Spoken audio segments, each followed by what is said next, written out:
और अब सरकारी नौकरियों के लिए तरह तरह की एजेंसियों और इम्तिहानों की जरूरत नहीं होगी। अब एक ही एजेंसी होगी जो सभी नौकरियों के लिए एक शुरुआती टेस्ट ले लेगी।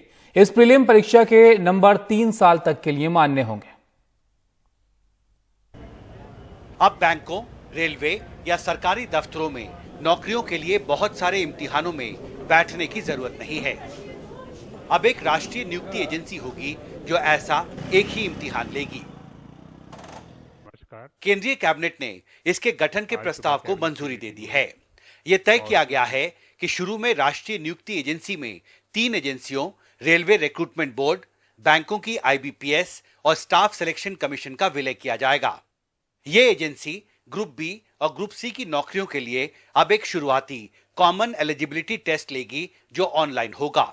इस टेस्ट का स्कोर 3 साल तक मान्य होगा। नौकरी के लिए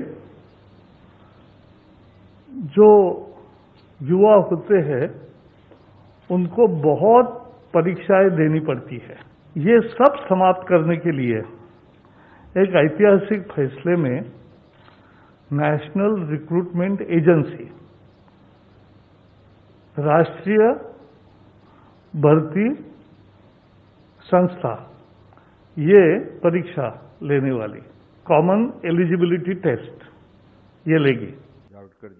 सरकार इस बात का ख्याल रख रही है कि ये टेस्ट भी छात्रों पर भारी न पड़े। हर जिले में एक एग्जाम सेंटर होगा। कोशिश है कि इसे 12 भाषाओं में कराया जाए। छात्रों को एक ही बार एग्जाम पोर्टल पर रजिस्टर करना होगा। एक ही बार एग्जाम की फीस देनी होगी। हर साल भारत में करीब 1.25 लाख वैकेंसी निकलती है। 2.5 से 3 करोड़ लोग हर साल इम्तिहान देते हैं। जो लोग दूर दराज, जैसे आपने कहा, who had no access at all, वो ऐसे लोग हैं जो पहुंच ही नहीं पाते थे सेंटर तक, वो कम से कम अब इस स्थिति में होंगे, सेंटर पे पहुंचेंगे और वहां उनका प्रशिक्षण होगा। So this is a huge breakthrough for them. अभी केंद्र सरकार की 20 नियुक्ति एजेंसियां हैं। राष्ट्रीय नियुक्ति एजेंसी पहली महत्वपूर्ण कोशिश है भारत सरकार में हर साल करीब 1.25 लाख नॉन गेजेटेड पदों के लिए भर्ती की प्रक्रिया को स्ट्रीमलाइन करने की। शुरुआत में इस राष्ट्रीय एजेंसी के साथ भारत सरकार की 3 महत्वपूर्ण रिक्रूटमेंट एजेंसियों का विलय होगा। तैयारी आगे चलकर अनुभव के आधार पर भारत सरकार की दूसरी महत्वपूर्ण सरकारी रिक्रूटमेंट एजेंसियों को इस एजेंसी के साथ मर्ज करने की है।